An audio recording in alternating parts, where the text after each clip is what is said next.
High CC bike కొనుక్కోవాలనుకుంటున్నారా? అయితే 22 లోపే plan చేసుకోండి. బికాస్ 22 తర్వాత జీఎస్టీ 40% పడబోతుంది. యెస్. అసలు బైక్స్ 22 సెప్టెంబర్ ముందు ప్రైసెస్ ఎలా ఉంటాయి? తర్వాత ప్రైసెస్ ఎలా ఉంటాయి? So let's have a quick review. Luxury bikes అంటే bikes with engine capacity of more than 350 cc. ఏ బైక్స్ అయినా కూడా 350 సీసీ ఎబోవ్ ఉంటే మాత్రం అవన్నీ లగ్జరీ బైక్స్ కింద కేటగిరీలోకి వస్తాయి. లగ్జరీ బైక్స్ అన్నిటికీ కూడా ఇప్పటి వరకు జీఎస్టీ 28% ఉండి ప్లస్ సెస్ ఒక 1-3% ఉండేది. సో ఓవరాల్గా మనకి 28 + 3 31% ఉండేది. But after 22 September overall GST 40%కి పెరగబోతుంది.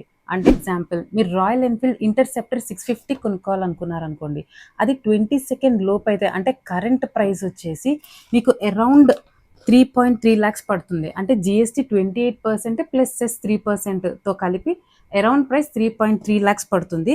అదే ఆఫ్టర్ 22 సెప్టెంబర్ అయితే ఈ జీఎస్టీ 40% ఇంక్రీజ్ అయ్యి మీకు ఇదే బైక్ 3.6 lakh పడుతుంది. అంటే increase of around 30,000 just because 2 weeks లోపు మీరు కొనుక్కోకపోవడం వల్ల 30,000కి ఇంక్రీజ్ అయిపోతుంది.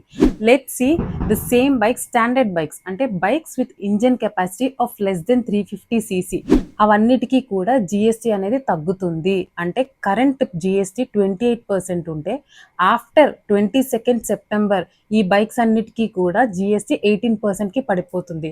ఫర్ ఎగ్జాంపుల్ రాయల్ ఎన్ఫీల్డ్లో మీరు క్లాసిక్ 350 కొనాలనుకున్నారనుకోండి, అది 350 సీసీ బిలో కేటగిరీలోకి వస్తుంది. దాని ప్రైస్ ఇప్పుడు ఎక్స్ షోరూమ్ ప్రైస్ మీకు జీఎస్టీ 28%తో కలిపి 1.95 lakhs ఉంటే గనక అరౌండ్గా 22 సెప్టెంబర్ తర్వాత ఇదే బైక్ క్లాసిక్ 350 1.75 lakhsకి వస్తుంది. అంటే అరౌండ్ బెనిఫిట్ వచ్చేసి 20,000 బెనిఫిట్ అనమాట. So guys, if you want to buy a high CC bike, purchase below 22 September, and if you want to buy a low cc bike, purchase after 22 September. So comment what is your bike model.